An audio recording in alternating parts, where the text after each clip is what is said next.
The video froze halfway through his laugh. My son's hand shook while filming, but the picture was clear enough.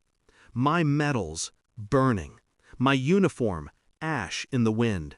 And the boyfriend's voice cutting through it all. Worthless soldier trash. They cheered. My ex clapped along like it was a show. I didn't feel rage, I felt clarity. The kind of clarity that comes only in combat, when everything else fades and only the target remains. I made 3 calls, his employer first, then his parole officer, then his wife. Yes, his wife. The one he still kept hidden while parading in front of my boy. By sunset, I had 34 missed calls.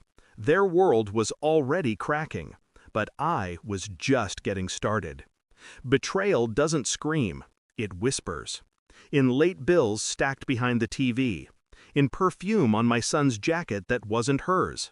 In the hollow way she looked at me when I dropped him off, as if she'd already scrubbed me out of the picture.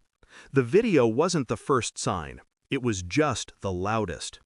I told myself once that she wouldn't dare, that marriage, years, and scars meant something, that fidelity was more than a word. But truth doesn't bend for hope. Truth cuts. She had been living another life behind my back, with him, while my son watched, while my name became a punchline at their bonfire. It wasn't just betrayal, it was humiliation, and humiliation doesn't heal, it hunts. I started with silence. She thought silence meant weakness. She never understood silence was reconnaissance.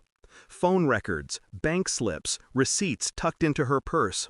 Patterns formed, hotel rooms, transfers, weekend disappearances. The boyfriend wasn't just a parasite, he was reckless. DUIs buried under parole violations, a work suspension he hid from her, and a marriage certificate he hadn't dissolved. Every thread I pulled led to another knot in the web. I didn't show anger. Anger alerts the enemy. I smiled during pickups, cracked jokes with my son, nodded through her excuses. Inside, the storm sharpened. Outside, I was calm water. By the time I sat down with the investigator, an old friend who owed me favors, I already knew what he would find. I just needed confirmation, the truth in black and white. And when the truth arrived, it was heavier than any weapon I'd carried in war. The file slid across the table, thin but devastating. His employment record, terminated. His parole, violated. His wife, still legally bound. And her name tied to every part of it. Emails, deposits, photos. The pieces laid bare. I sat in the kitchen while she brewed coffee. My son slept upstairs. She thought the night was ordinary. I placed the file on the counter, said nothing. She opened it page by page. Her face cracked. Eyes flickered from guilt to terror. "This isn't—" I raised my hand. Silence. Her mouth opened, then closed. Words failed where evidence didn't. I didn't shout, didn't accuse. My stillness was louder than any fury. She realized in that moment there was no defense left, only exposure. I called her boyfriend, put him on speaker.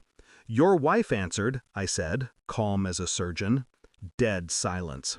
Then a scramble, a stammer, a curse. I ended the call. Her face drained. Whatever lies she might have prepared, they dissolved with that one move. I didn't need to scream. I didn't need to fight. I had already detonated the truth under her feet. She begged then. Promises, apologies, hands clawing at mine. I pulled back.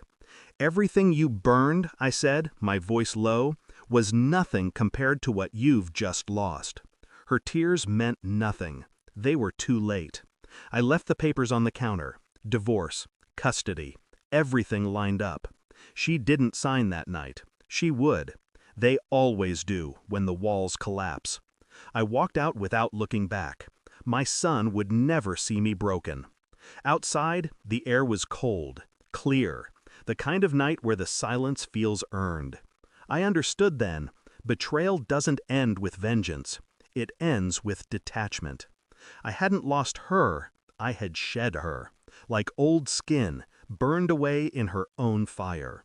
The uniform she destroyed was just fabric. The medals were only metal. But the man she thought she ruined, he was still here, and colder than she'd ever imagined. Thanks for watching. Don't forget to like, share, and comment. Subscribe now to Cheating Stories Insight World for more amazing stories.